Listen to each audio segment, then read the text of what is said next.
صبح مجھے امان نے بری طرح سے جھنجھوڑ کے اٹھایا تھا۔ میں ہڑبڑا کے اٹھی تھی۔ بہت مشکل سے مندی مندی آنکھوں سے اسے دیکھا۔ میں نے کہا کیا ہے؟ کہنے لگا اٹھو۔ میں نے گھڑی کی طرف دیکھا، ابھی صرف رات کے 4 بجے تھے۔ میں نے کہا اس وقت اٹھ کے میں کیا کروں؟ کہنے لگا زمین پہ جا کے سو، مجھ سے نہیں سویا جا رہا۔ میں نے کہا یہ کیا بدتمیزی ہے؟ کمرے میں صرف اس کا بیڈ تھا، کوئی بھی صوفہ اس کے کمرے میں نہیں تھا۔ میں نے کہا تم مجھے تنگ نہیں کرو، سمجھے نا، مجھے زمین پہ نیند نہیں آئے گی۔ کہنے لگا تو میں کیا کروں، مجھے بھی نہیں آتی۔ دیکھو رات کو میں نے تمہارا لحاظ کر لیا تھا، آدھی رات تم بیڈ پہ سو گئی، آدھی رات میں سوؤں گا، چلو زمین پہ لیٹو جا کے۔ میں نے کہا مجھے تنگ نہیں کرو۔ کہنے لگا ٹھیک ہے، تمہاری مرضی ہے۔ اس نے زور سے تکیہ بیڈ پہ پھینکا اور دھڑام سے میرے برابر میں لیٹ گیا۔ میں فوراً سے اٹھ کے بیٹھ گئی۔ میں نے کہا یہ کیا بدتمیزی ہے؟ کہنے لگا بدتمیزی والی کیا بات ہے، اب میں اپنے کمرے میں سو بھی نہیں سکتا۔ میں نے کہا تم جانتے ہو اس گھر میں صرف 2 کمرے ہیں، ایک یہ کمرہ ہے اور ایک پھپھو کا ہے۔ پہلے تو میں پھپھو کے کمرے میں سو جاتی تھی، لیکن اب نہیں سو سکتی۔ کہنے لگا یہ تمہارا مسئلہ ہے، میرا نہیں ہے، بہرحال میں اپنے بیڈ پہ سوؤں گا۔ یہ کہہ کے وہ آنکھیں بند کر چکا تھا۔ ویسے بھی وہ بیڈ سنگل بیڈ سے کچھ ہی بڑا تھا اور ڈبل بیڈ سے کچھ چھوٹا تھا۔ جیسے وہ پھیل کے سوتا تھا، میں اس کے ساتھ بنا ٹچ کیے سو نہیں سکتی تھی، اس لیے اپنا تکیہ اٹھایا اور زمین پہ جا کے لیٹ گئی۔ کمینہ، خود غرض، مطلبی، رات کو کیسی شرافت دکھا رہا تھا۔ چند گھنٹے شرافت سے نہیں گزار سکا، واپس آ گیا اپنی اوقات پہ۔ وہ شاید میری بڑبڑاہٹ کو سن چکا تھا۔ کہنے لگا ابھی شرافت ہی دکھا رہا ہوں، ورنہ مجھے دیر نہیں لگے گی شرافت کو ایک طرف رکھ کے اپنا اصل روپ دکھانے میں۔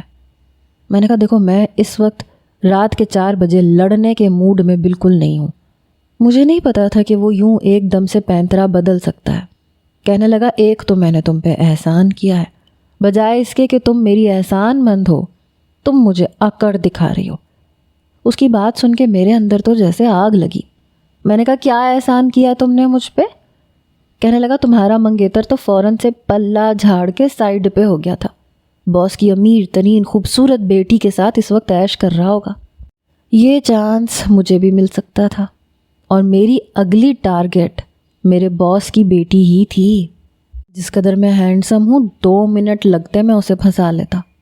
بس وقتی طور پہ رحم آ گیا تھا تم پہ۔ میں نے سوچا تمہارا ولی تو تمہیں چھوڑ کے چلا گیا، ترس کھا لیتا ہوں۔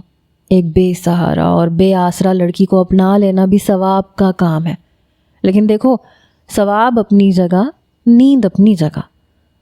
اس کی اس بات نے میرے اندر آگ سی بھڑکائی۔ میں نے کہا دیکھو یہ مجھ پہ نا احسان والا جملہ دوبارہ مت بولنا، میں کچا چبا جاؤں گی تمہیں۔ تم نہیں کرتے تو ایک سے بڑھ کے ایک رشتہ تھا میرے لیے۔ میری بات پر اس نے آنکھیں کھولیں اور استہزائیہ مسکرایا۔ جانے من، اگر تمہارے لیے رشتوں کی لائن لگی ہوتی نا تو تم کبھی مجھ سے شادی کے لیے تیار نہ ہوتی، اتنا تو میں 100% کہہ سکتا ہوں۔ میں نے کہا یہ جانے من کسے کہا تم نے؟ دیکھو یہ میرے ساتھ نا تمیز والے الفاظ استعمال کیا کرو۔ وہ اٹھ کے بیٹھ گیا۔ تمیز والے الفاظ؟ میرے خیال سے بہت سے لوگ اپنی بیوی کو یہ سب کچھ کہتے ہیں، بلکہ تقریباً سبھی کہتے ہیں، کچھ کمرے کے اندر اور کچھ کمرے کے باہر بھی کہہ دیتے ہیں۔ تو میں نے ایسا کون سا انوکھا لفظ کہہ دیا تم سے؟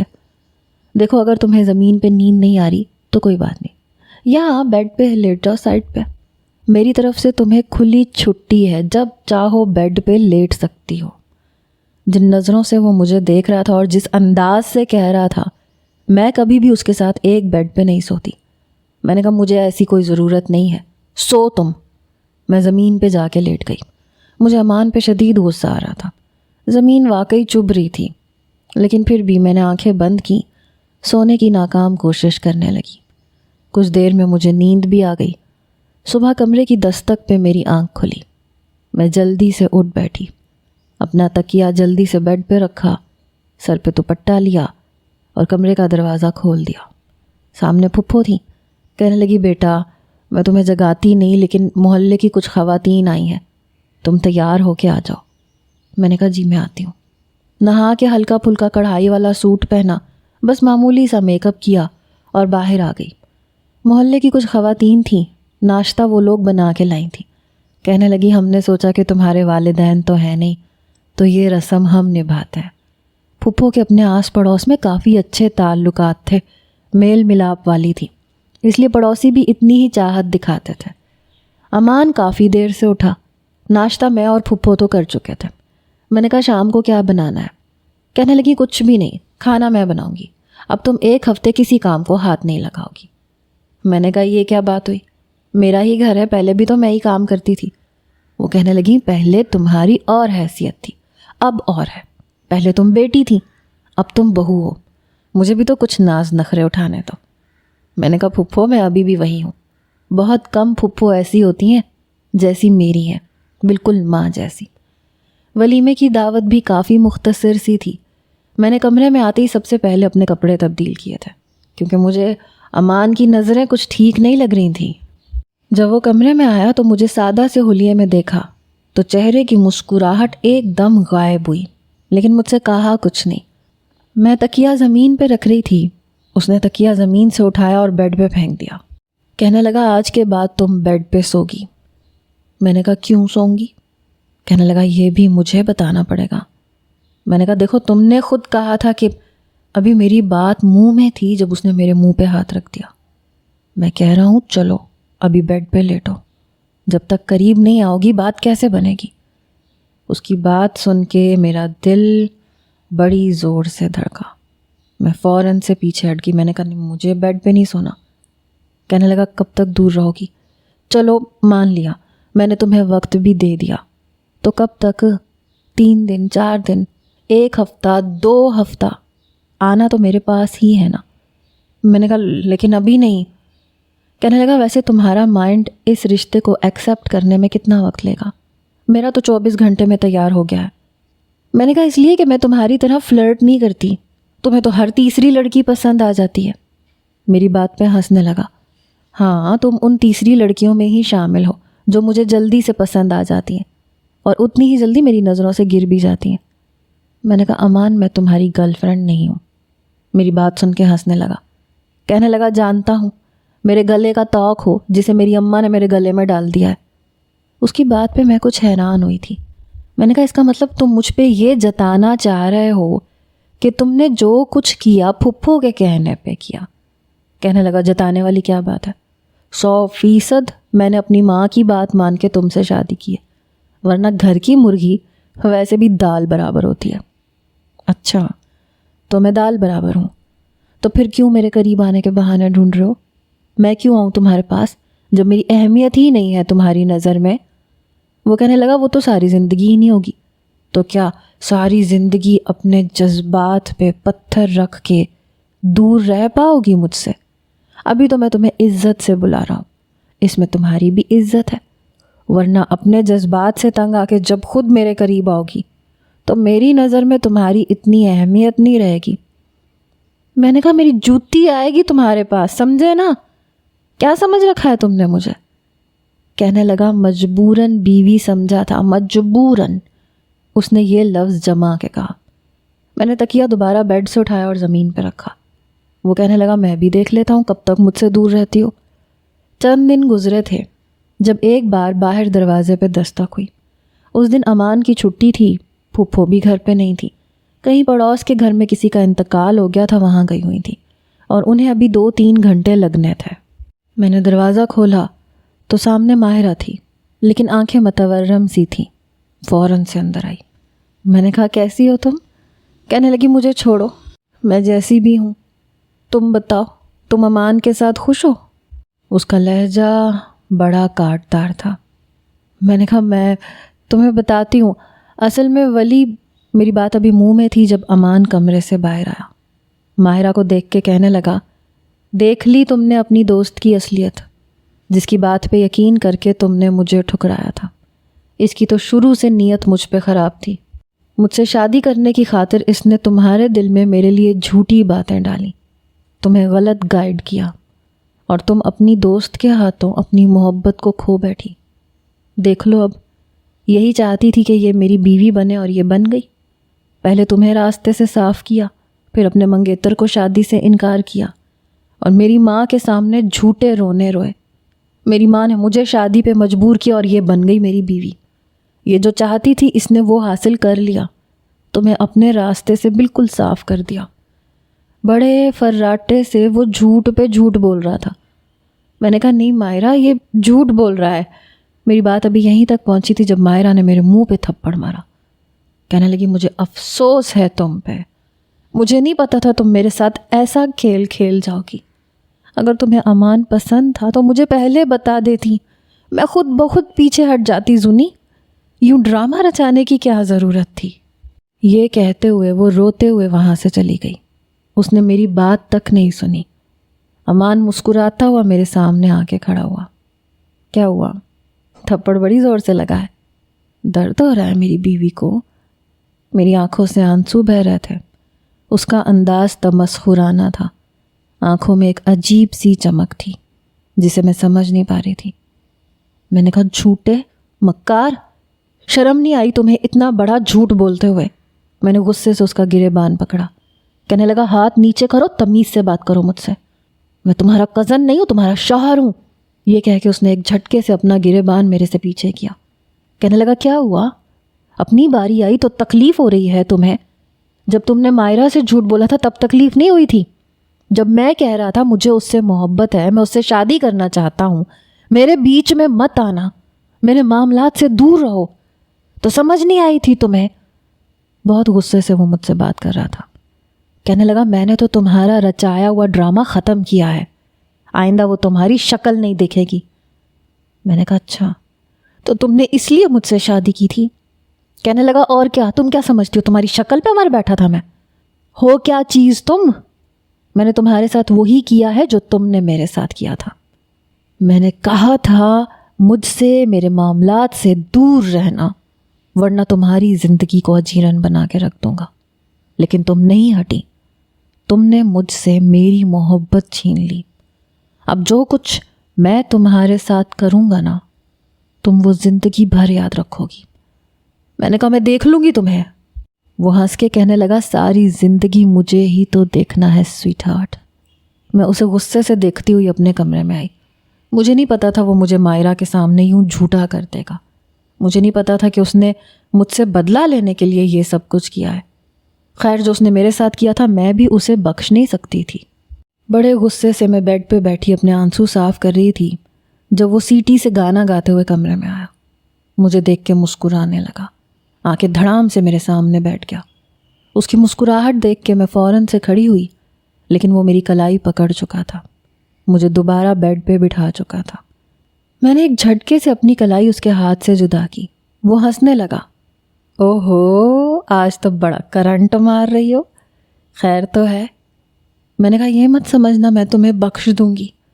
وہ ہنسنے لگا، اتنا گچھا آلہ ملے چونے کو، اللہ دونے کی دوست نے تھپل مالا ملی دانی کو۔ وہ جان بوجھ کے ایسی زبان میں بات کر رہا تھا، میری ناک دبا کے بول رہا تھا۔ میں نے کہا امان اپنی حد میں رہو۔ میرے تیور دیکھ کے کہنے لگا حد؟ تمہیں بتاؤں گا کہ مجھ سے حد سے بڑھ جانے والوں کا میں کیا حال کرتا ہوں۔ ابھی تو شروعات ہے زونی میڈم، تم دیکھو تو صحیح، تمہیں ناک سے لکیریں نہ کھچوا دیں تو امان نام نہیں ہے میرا۔ جانتی ہو غصے میں بالکل لال مرچ لگتی ہو، بڑا پیار آتا ہے تم پہ۔ اس کی بکواس سن کے میں پیچ و تاب کھا کے رہ گئی تھی۔ پھر اٹھ کے میرے قریب کھسک کے بیٹھ گیا۔ میں ذرا سا پیچھے ہٹی۔ کہنے لگا امی بھی گھر پہ نہیں ہے، کیا خیال ہے موقع کا فائدہ نہ اٹھا لیں؟ اس کی بات سن کے میں نے اسے یوں دیکھا کہ اسے کچا چبا جاؤں گی۔ میں نے کہا ہاتھ بھی لگایا نا مجھے تو مجھ سے برا کوئی نہیں ہوگا۔ یہ کہہ کے میں کچن میں چلی گئی۔ اچھا میرے لیے چائے تو بنا دو، اس نے پیچھے سے ہانک لگائی۔ میں نے کہا زہر نہ دے دوں تمہیں؟ میری بات پہ بلند آواز میں کہنے لگا میرا کیا جاتا ہے، بیوہ تم ہو جاؤ گی، میری لمبی عمر کی دعائیں کیا کرو، کیونکہ تمہارا ولی نہیں آئے گا تمہیں اپنانے کے لیے۔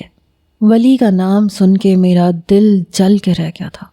جو کچھ اس نے میرے ساتھ کیا تھا اسے کبھی بھی معاف نہیں کر سکتی تھی۔ اس کے انکار کی وجہ سے میرا دماغ معوف ہو کے رہ گیا تھا۔ جلد بازی میں اس خبیث کے ساتھ شادی کر بیٹھی جس نے مجھ سے صرف بدلہ لینے کے لیے یہ سب کچھ کیا تھا۔ جلدی سے رات کا کھانا بنایا، بار بار پھپھو کو فون کرتی رہی کہ آپ جلدی سے آ جائیں۔ جب تک وہ گھر نہیں آئی مجھے سکون نہیں آیا، کیونکہ ایک واحد وہی تھی جن سے وہ ڈرتا تھا یا تمیز میں رہتا تھا۔ پھپھو آتی کہنے لگی کہ بہت وقت لگ گیا۔ ظاہر سی بات ہے بیٹا، جب تک تدفین نہیں ہو جاتی تب تک میں کیسے آ سکتی تھی؟ ہاں یاد آیا، میں نے مائرہ اور اس کی والدہ کو دیکھا تھا، وہ شاید میکے آئی ہوئی ہے، تم مل کے آئی ہو؟ مجھے لگا جیسے پھپھو نے میرے زخموں پہ نمک چھڑکا ہے۔ اسی وقت امان بھی کمرے سے باہر آ گیا، کہنے لگا ہاں آئی تھی نا، اپنی سہیلی سے ملی تھی، وہ گپ شپ لگائی تھی دونوں نے مل کے، اتنی باتیں کی میرے سر میں درد ہو گیا۔ اچھا سنی پلیز 1 کپ چائے بنا دو، سر میں بہت درد ہے۔ پھپھو کہنے لگی بیٹا 1 کپ میرے لیے بھی بنا دینا۔ مجبوراً مجھے چائے بنانی پڑی۔ رات کا کھانا بھی میں نے ٹھیک سے نہیں کھایا تھا۔ رات کو جب میں کمرے میں گئی تو وہ خالی ٹراؤزر میں کھڑا بال بنا رہا تھا، شاید نہا کے آیا تھا۔ ویسے بھی گرمیوں کے دن تھے، برسات تو ہوتی تھی لیکن حبس بھی بہت زیادہ ہو گیا تھا۔ میں کمرے میں آ کے پچھتائی، مجھے نہیں پتا تھا کہ وہ ابھی نہا کے نکلا ہے اور صرف ٹراؤزر پہنے بال بنا رہا ہے۔ میں وہیں سے واپس جانے لگی۔ کہنے لگا کہاں جا رہی ہو؟ تمہارا ہی شوہر ہوں، شرمانے کی ضرورت نہیں ہے۔ لیکن پھر بھی میں باہر نکل چکی تھی۔ مجھے اپنے فیصلے پہ جی بھر کے افسوس ہوا تھا۔ اس کا مزاج بالکل الگ تھا، میں شاید اس کے ساتھ زندگی گزار ہی نہیں سکتی تھی، یا شاید 6 سال سے میری آنکھوں نے صرف ولی کے خواب دیکھے تھے۔ میں اسے بھول بھی جاتی اگر امان ایسا نہ ہوتا جیسا وہ تھا۔ تقریباً 1 گھنٹے بعد جب میں کمرے میں گئی تو تب بھی وہ صرف بنیان پہنے بیڈ پہ ہی لیٹا تھا۔ وہ فون پہ کسی سے بات کر رہا تھا۔ میں نے تکیہ اٹھایا اور زمین پہ لیٹ گئی۔ جانے من جب تک تم سے بات نہ کر لوں مجھے نیند ہی نہیں آتی۔ شاید اپنی کسی گرل فرینڈ سے بات کر رہا تھا۔ مجھے شروع سے ایسے لڑکوں سے سخت چڑ اور نفرت تھی، اور ویسے بھی وہ کون سا مجھ سے ڈرتا تھا جو اب میرے سامنے بات کرنے سے لحاظ کرتا، یا اس کو کون سا مجھ سے محبت تھی۔ میں نے کروٹ بدلی اور آنکھیں بند کر لی۔ ارے ٹینشن مت لو، میری بیوی کو اس بات سے کوئی اعتراض نہیں ہے، اور ویسے بھی نام کی بیوی کا میں نے کیا کرنا ہے، میرے لیے وہ کوئی بھی اہمیت نہیں رکھتی۔ اس سے زیادہ تو میرے دل میں تمہارے لیے اہمیت ہے، محبت ہے، تبھی تو اسے وقت دینے کے بجائے میں تم سے بات کرنا زیادہ بہتر سمجھتا ہوں۔ اچھا مجھے نیند آ رہی ہے، جلدی سے کسی دو۔ اس کی بات نے میرے 14 طبق روشن کیے تھے۔ کتنا گھٹیا ہے یہ لڑکا، اتنی گھٹیا اور گندی باتیں کرتا تھا لڑکیوں سے، اور یہ کیسی لڑکی ہے جو اس کی اتنی گھٹیا بکواس سن لیتی ہیں۔ وہ فون پہ ہونٹ لگائے فون کو یوں چوم رہا تھا جیسے فون کا اسپیکر نہ ہو، کوئی سچ مچ کی لڑکی ہو۔ پھر فون بند کر کے ایک طرف رکھ دیا۔ کچھ دیر میں وہ تو سو چکا تھا۔ اگلے روز جب آفس سے آیا تو کہنے لگا مما آپ کی بہو کو میرا ذرا بھی خیال نہیں ہے، بال دیکھے میرے کتنے خراب ہو رہے ہیں، اسے کہے نا میرے سر پہ تیل لگا دے۔ میں اس وقت چائے بنا کے پھپھو کے لیے رکھ رہی تھی۔ پھپھو کہنے لگی لاؤ ادھر دو، میں لگا دیتی ہوں۔ وہ کہنے لگا کیوں، آپ کیوں لگائیں گی، کیا اس کا کوئی فرض نہیں بنتا؟ پھر کہنے لگا زونی میرے سر پہ تیل لگاؤ۔ بڑے آرام سے وہ صوفے کے نیچے بیٹھ گیا۔ میں نے تیل کی شیشی اٹھائی اور صوفے پہ بیٹھ گئی۔ غصہ تو مجھے اس پہ پہلے ہی بہت آ رہا تھا، اس لیے میں نے تیل لگاتے ہوئے جان بوجھ کے پوری سرسوں کے تیل کی شیشی اس کے سر پہ انڈیل دی۔ اس کا پورا سر سرسوں کے تیل سے بھر چکا تھا، بلکہ بالوں سے ٹپک ٹپک کے اس کی شرٹ بھی خراب کر چکا تھا۔ میں نے کہا او آئی ایم سوری، میں ہاتھ سے چھوٹ گئی۔ وہ مجھے یوں دیکھ رہا تھا جیسے میری جان نکال دے گا، کیونکہ آج ہی وہ برانڈ کی 3000 کی شرٹ پہن کے آفس گیا تھا، جس کا ستیہ ناس میں 1 منٹ میں کر چکی تھی۔ میں نے کہا سوری امان، میرے ہاتھ سے چھوٹ گیا تھا۔ پھپھو کہنے لگی کوئی بات نہیں، جاؤ امان جا کے نہا لو بیٹا۔ وہ مجھے یوں دیکھ رہا تھا جیسے پتہ نہیں کیا کر بیٹھے گا۔ اسے یوں غصے میں دیکھ کے مجھے بڑا مزہ آیا۔ پھپھو کہنے لگی آج میں نے کلام پاک بھی نہیں پڑھا، میں کمرے میں جا رہی ہوں بیٹا، کھانے سے پہلے مجھے ڈسٹرب نہ کرنا۔ میں نے کہا اوکے پھپھو آپ جائیں۔ جیسے ہی پھپھو کمرے میں گئی میں نے جلدی سے چھت پہ جا کے پانی کا والو بند کر دیا۔ میں نے کہا اب مزہ آئے گا اسے، اس نے مجھے سمجھ کیا رکھا ہے، بدلہ لے گا یہ مجھ سے، اب اسے بتاتی ہوں میں کیا چیز ہوں۔ کچھ ہی دیر بعد امان کے چلانے کی آواز آئی، زونی پانی نہیں آ رہا۔ میں اپنی ہنسی دباتے ہوئے کمرے میں گئی۔ میں نے کہا کیا ہوا سرتاج؟ اس نے ذرا سا دروازہ کھولا، کہنے لگا سرتاج کی بچی تم نے والو بند کیا ہے نا؟ میں نے کہا میری اتنی ہمت، میں اتنی بڑی گستاخی بادشاہ سلامت کی شان میں کروں؟ میرا سر قلم نہ کر دیں گے آپ؟ کہنے لگا زونی کی بچی، میں تمہاری جان نکال دوں گا، جاؤ جا کے والو کھول کے آؤ۔ میں نے کہا پانی ہی نہیں آ رہا، میں کیا کر سکتی ہوں؟ وہ پھپھو کو پکارنے لگا، امی امی کہنے لگا۔ میں نے کہا میں سچ کہہ رہی ہوں، پانی نہیں آ رہا، لاؤ بالٹی دو تمہیں پانی بھر کے دیتی ہوں۔ اس نے بالٹی واش روم سے باہر نہیں دی تھی بلکہ پھینکی تھی۔ میں نے اس میں پانی ڈالا اور پھر فریج میں سے برف نکال کے ساری کی ساری اس پانی میں ڈال دی۔ وہ پانی یخ ٹھنڈا ہو چکا تھا، بس صرف آدھی بالٹی ہی تھا۔ میں نے اسے پکڑا دی، میں نے کہا اسی میں گزارا کر لو۔ کہنے لگا تمہیں تو میں باہر آ کے پوچھتا ہوں، دیکھو صحیح تمہارے ساتھ کیا کرتا ہوں۔ میں نے کہا زونی کو کمزور مت سمجھنا، اینٹ کا جواب پتھر سے دینا میں اچھے طریقے سے جانتی ہوں، کرو گے تو پھر بھرو گے بھی۔ کہنے لگا بتاتا ہوں تمہیں، تم رک جاؤ ذرا تم۔ میں نے جلدی سے اوپر جا کے والو کھول دیا۔ میں جانتی تھی کہ اب وہ دوبارہ نل کھول کے چیک نہیں کرے گا، اسی ٹھنڈے پانی سے نہائے گا، اور فٹافٹ سے نیچے آ کے میں پھپھو کے کمرے میں بیٹھ گئی۔ میں جانتی تھی وہ کچھ بھی کرے گا لیکن پھپھو کے سامنے کچھ نہیں کہے گا۔ وہ اپنا کلام پاک پڑھ رہی تھیں، میں ان کے بیڈ پہ ہی جا کے لیٹ گئی، آنکھیں بھی بند کر لیں۔ آدھے گھنٹے بعد وہ باہر آیا، کیونکہ جتنا ٹھنڈا پانی تھا وہ اتنے آرام سے نہا نہیں سکتا تھا۔ جب باہر آیا تو سیدھا پھپھو کے کمرے میں آیا۔ میں تب تک آنکھوں پہ بازو رکھ کے یوں لیٹی تھی جیسے سو چکی ہوں۔ آنکھیں اس کی سرخ تھیں، ٹھنڈے پانی سے نہا کے بھی اس کا غصہ کم نہیں ہوا تھا۔ سیدھا میرے پاس آیا، میرا بازو پکڑ کے پوری طرح جھنجھوڑ کے چلانے لگا۔ مجبوراً پھپھو کو کلام پاک بند کرنا پڑا۔ کہنے لگی کیا ہو گیا ہے تم لوگوں کو؟ میں نے کہا دیکھے نا میرا ہاتھ کس طرح سے مڑوڑ کے رکھ دیا اس نے، میں نے اسے کیا کہا ہے؟ کہنے لگا زیادہ شریف بننے کی کوشش مت کرو، امی اس نے والو بند کیا تھا اور مجھے نہانے کے لیے ٹھنڈا یخ پانی دیا۔ میں نے کہا کیوں جھوٹ بول رہے ہو؟ پانی پیچھے سے بند ہوا تھا، مجھے نہیں پتا، بس فریج میں جو پانی تھا میں نے اس کو دے دیا تاکہ یہ نہا لے، اب میں کہاں سے دیتی پانی؟ میں سچ کہہ رہی ہوں، میں نے کوئی والو بند نہیں کیا، آپ جا کے دیکھ لیں بے شک۔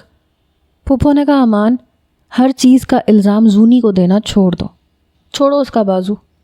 وہ کہنے لگا آپ نے اسے سر چڑھا کے رکھا ہے، جب یہ اس کمرے میں آ کے چھپتی ہے، تم دیکھو میں کیا کرتا ہوں تمہارے ساتھ۔ میں نے کہا دیکھیں یہ مجھے دھمکیاں دے رہا ہے، میں اس کے کمرے میں نہیں سوؤں گی۔ پھپھو کہنے لگی امان تم باہر جاؤ، پانی پیچھے سے بھی بند ہو جاتا ہے اور یہ پہلی بار تو نہیں ہوا، ہر بات کا الزام تم اس پہ لگاتے ہو، جاؤ باہر۔ وہ غصے سے مجھے دیکھتا ہوا باہر چلا گیا۔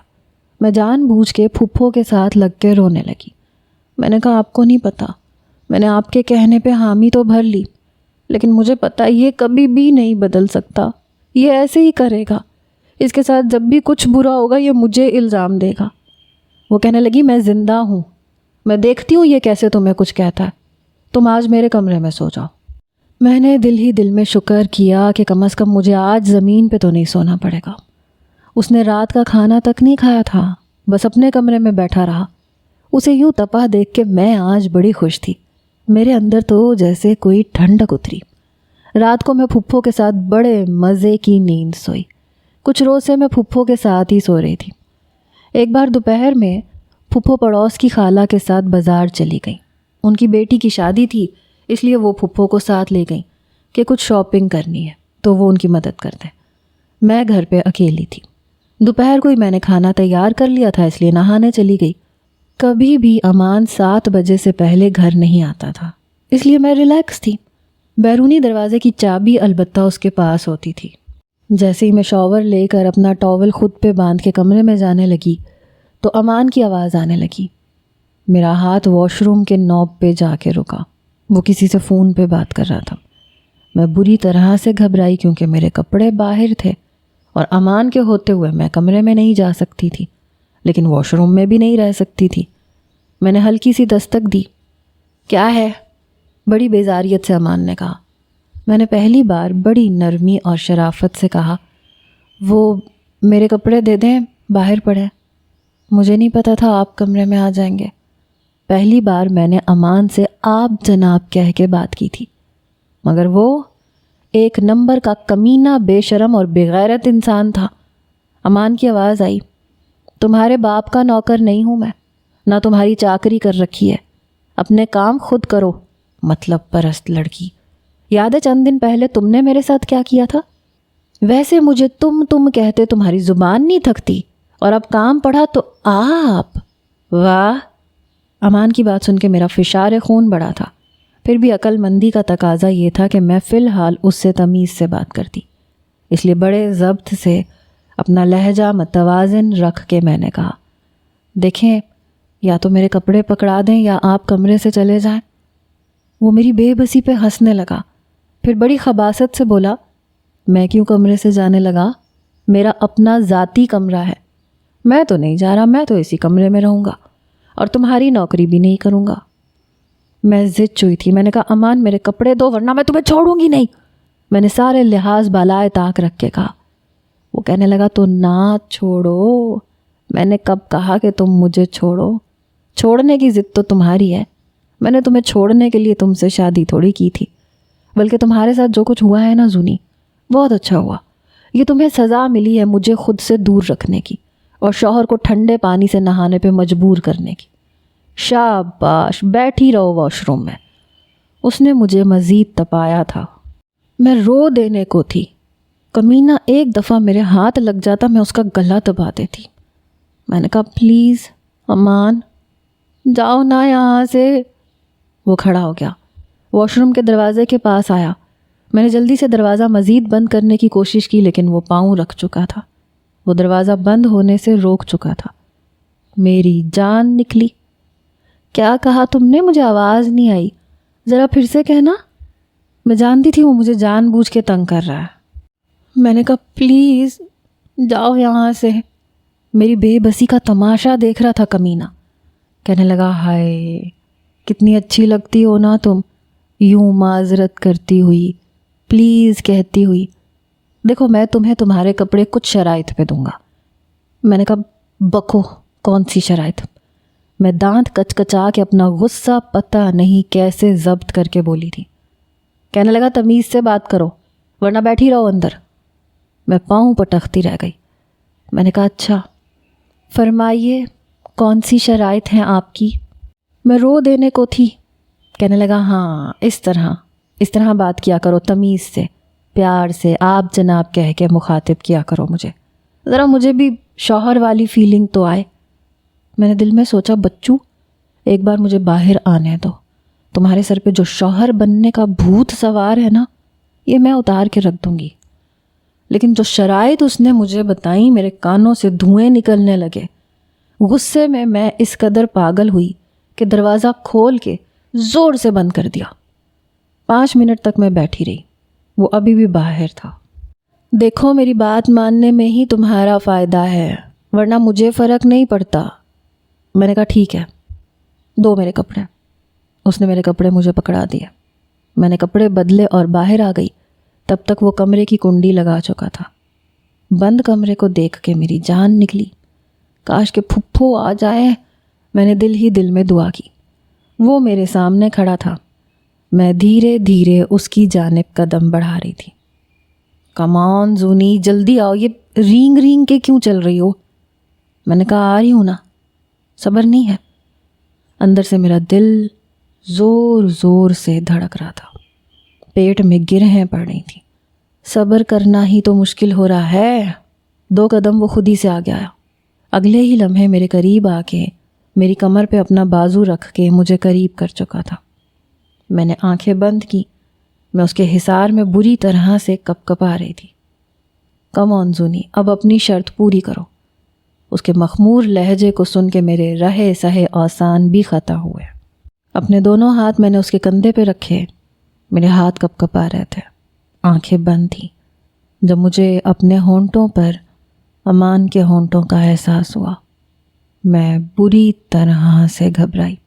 اگر امان کے حصار میں نہ ہوتی تو یقیناً پیچھے ہٹ چکی ہوتی۔ ساری دنیا کی لڑکیاں ایک طرف اور بیوی ایک طرف، اس وقت ان گیلے بالوں، مہکتے وجود میں، کپ کپاتے ہونٹوں کے ساتھ قیامت لگ رہی ہو۔ کم آن کس می۔ میرے گلے میں بہت سی گرہیں پڑیں، اس کی سانسوں کی تپش میرے چہرے کو چھو رہی تھی۔ وہ میرے بے حد قریب تھا۔ اس سے پہلے کہ میں اپنی شرط مجبوراً پوری کرتی، باہر کی ڈور بیل بجی۔ وہ بری طرح سے زچ ہوا۔ اوہ شٹ، میں نے کہا وہ پھپھو آ گئی، چھوڑو مجھے۔ میں اس کے حصار سے نکل چکی تھی۔ اس سے پہلے کہ دروازے تک جاتی وہ میری کلائی پکڑ کے کہنے لگا، رات کو شرافت سے کمرے میں آ جانا، سمجھی، ورنہ۔ میں نے اسے ہاتھ چھڑوایا اور کمرے سے باہر نکل گئی۔ میری جوتی آئے گی رات کو کمرے میں۔ میں بڑبڑاتے ہوئے مین گیٹ تک گئی تھی۔